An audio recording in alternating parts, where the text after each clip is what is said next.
Dinosaur, ये नाम सुनते ही हमारे हाथों पर रोंगटे खड़े हो जाते हैं। ये डायनासोर जो अब रहने वाले जीवों का वंशज थे।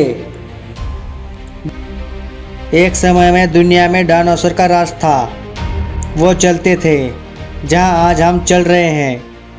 इसी हवा में सांसें ली, इसी धरती पर लड़ाइयाँ लड़ी। इन दैत्याकार बड़े विचित्र डायनासोर ने करीब 14 करोड़ सालों तक धरती पर राज किया। इस डायनासोर की कई हजार प्रजातियां थीं। इनमें से कुछ शाकाहारी थे, कुछ मांसाहारी और कुछ डायनासोर बहुत ही शांत स्वभाव के थे। वहीं कुछ डायनासोर बहुत ही हिंसक और खतरनाक थे। उस समय के वो सबसे सफल जीव थे। लेकिन फिर अचानक ऐसा क्या हुआ? आखिर वो कौन सी घटना थी जिसने इनका नामो निशान मिटा दिया? इसे जानने के लिए हमें करोड़ों साल पीछे जाना पड़ेगा और डायनासोर के उस अंतिम दिन को करीब से देखना होगा। तो आइए चलते हैं। आज से 65 मिलियन साल यानी कि 6 करोड़ 50 लाख साल पहले, आज से लगभग 6.5 करोड़ साल पहले धरती पर मौसम सामान्य था। चारों ओर सूरज की रोशनी बिखरी हुई थी। लंबे लंबे पेड़ों से टकराती समुद्र की ठंडी हवाएं और चारों तरफ डायनासोर की चिल्लाने की आवाज़ें। डायनासोर 23 करोड़ साल पहले ट्रायसिक काल के दौरान अस्तित्व में आए थे। वो समय था जब धरती के सभी महाद्वीप एक साथ जुड़े हुए थे। डायनासोर दक्षिण ध्रुव के क्षेत्र में पैदा हुए थे, लेकिन इन्हें ठंड पसंद थी, जिसके कारण ये उत्तरी ध्रुव की ओर चले गए। उस समय धरती गर्मी और भाप से भरी हुई थी। उस समय कार्बन डाइऑक्साइड का कॉन्सेंट्रेशन आज से लगभग 6 गुना ज़्यादा था। इस कारण ध्रुवीय इलाकों की बर्फ गलने लगी थी और वहाँ पेड़ पौधे उग आए थे। जब ये सारे डायनासोर प्रजाति बड़े ही आराम से धरती पर अपना जीवन बिता रही थी, तब 10 करोड़ साल पहले ही इनकी किस्मत लिखी जा चुकी थी। 10 करोड़ साल पहले एक छोटा एस्टेरॉयड का टुकड़ा जो सुदूर अंतरिक्ष से आ रहा था, वह पृथ्वी से लगभग 20 करोड़ मील दूर मंगल और बृहस्पति के बीच बने क्षुद्र ग्रह बेल्ट में घूम रहे एक बड़े एस्टेरॉयड से जा टकराता है। इस टकराव से उस बड़े एस्टेरॉयड की दिशा बदल जाती है और वह क्षुद्र ग्रह बेल्ट से निकलकर सीधे पृथ्वी की ओर 22,000 मील के प्रति घंटे की रफ्तार से बढ़ने लगता है। जब यह एस्टेरॉयड पृथ्वी से 3,84,000 किलोमीटर की दूरी पर था, तब धरती से शायद डायनासोर का अंत ना होता।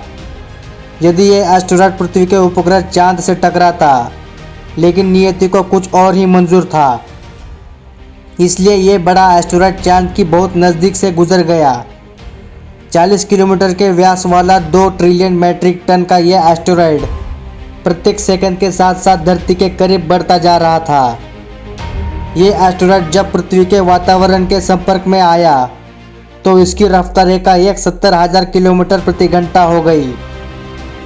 पृथ्वी के वायुमंडल में घुसते ही घर्षण की वजह से ये भयानक आग के गोले में बदल गया।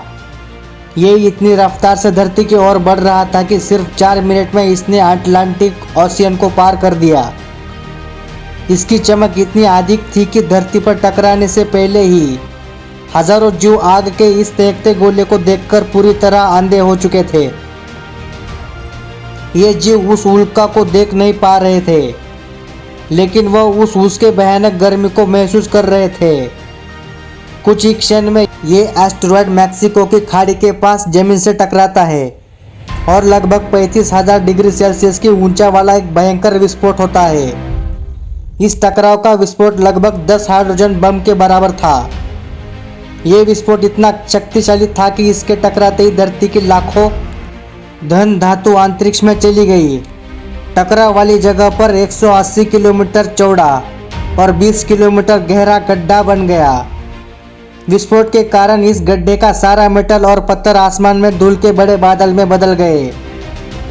16 मिनट 40 सेकंड बाद जमीनी टकराव की वजह से धरती के अंदर चारों ओर 11.1 तीव्रता की भूकंपीय तरंगें उठने लगी। इस वजह से समुद्र में विशालकाय लहरों का निर्माण हुआ। और एक के बाद एक सुनामी की लहरें चारों तरफ बढ़ने लगी। भूकंपीय तरंगों ने सभी सक्रिय ज्वालामुखियों को दहका दिया, जिसके कारण जगह जगह डायनासोर का विनाश शुरू हो गया। धरती की महाविनाश की प्रक्रिया आरंभ हो चुकी थी। इस भयानक विस्फोट में रेडिएशन की मात्रा इतनी बढ़ गई कि इसके 800 किलोमीटर के दायरे में आने वाले सारे जीव राख में बदल गए। इस महाविनाश में उड़ने वाले डायनासोर इन जमीनी खतरों से बच चुके थे, लेकिन ये तो महाप्रलय की शुरुआत मात्र थी। विस्फोट की वजह से जो लाखों टन मेटल, पत्थर और धूल अंतरिक्ष में गया था, वह ग्रेविटेशनल बल के कारण ठीक 40 मिनट के बाद आग के गोले के रूप में पूरे धरती पर बरसने लगे। साथ ही धूल का एक तूफान 6000 किलोमीटर प्रति घंटे की रफ्तार से पृथ्वी के दूसरी तरफ मौत लेकर आ रहा था। ये धूल के बादल कई किलोमीटर मोटे थे, जिसकी वजह से धरती पर सूरज की रोशनी का धरती पर पहुंचना असंभव हुआ। गर्म हवाओं का तापमान 100 डिग्री सेल्सियस से ज़्यादा हो जाने के कारण धरती पर पेड़ पौधों की लगभग सारी आबादी जलकर खाक हो गई। विस्फोट के 90 मिनट बाद धरती का तापमान 200 डिग्री सेल्सियस तक बढ़ गया। इसकी वजह से जो डायनासोर विस्फोट के इलाकों से कोसों मील दूर थे, वो भी गर्मी से बच नहीं पाए। इस महाप्रलय से धरती की कुल 90% प्रजाति पूरी तरह खत्म हो गई थी, और जो 10% धरती पर जीव बच गए थे, उनमें से भी वो जीव बच चुके थे जिनका वजन 30 किलोग्राम से भी कम था। इसका कारण ये था कि इस महाप्रलय में लाखों की संख्या में जीव मारे जा चुके थे और पेड़ पौधे की सारी आबादी जलकर राख हो चुकी थी, जिसके चलते यहाँ जो बड़े और विशालकाय जीव जीवित बच गए थे, उन्हें भरपूर मात्रा में खाना पीना ना मिल सका। लेकिन ये महाप्रलय किसी अन्य जीव के लिए फायदेमंद साबित होने वाला था। धरती पर डायनासोर का अंत इन छोटी प्रजाति के लिए एक सुनहरा अवसर लेकर आया, और वह प्रजाति थी मैमल्स की। मैमल्स यानी कि स्तनधारी जीव। मैमल्स ने खुद को इस महाविनाश से बचा लिया था। अत्यंत गर्मी से बचने के लिए इन्होंने जमीन के अंदर रहना शुरू कर दिया, और धरती पर जिंदा रहने के लिए इन्होंने सब कुछ खाना शुरू कर दिया। इन दैत्याकार बड़े विचित्र डायनासोर के अवशेष आगे चलकर ये हमें भविष्य में मिलने वाले थे, जिससे आज हम उनके अस्तित्व का अनुमान लगा सकते हैं। महाप्रलय के कुछ लाख साल बाद हमारी धरती डायनासोर से यानी कि इस विशाल जीवों से मुक्त हो चुकी थी, और धरती पर एक नई शुरुआत की प्रक्रिया चल रही थी। इस नई दुनिया में हमारे प्राचीन पूर्वज समय के साथ साथ विकसित हो रहे थे। उस समय धरती का वातावरण भी लगभग आज के वातावरण के समान बन चुका था। ये वो समय था जब डायनासोर का पृथ्वी पर से नामो निशान मिट चुका था। तो आज के लिए बस इतना ही। अगर ये वीडियो आपको पसंद आया तो इसे लाइक जरूर करें, और नीचे कमेंट में बताएं तो आपको ये सफ़र कैसा लगा।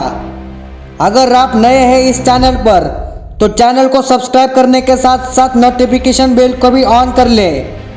तो मिलते हैं अगले वीडियो में ऐसे कुछ मज़ेदार विषय के साथ। तब तक के लिए धन्यवाद।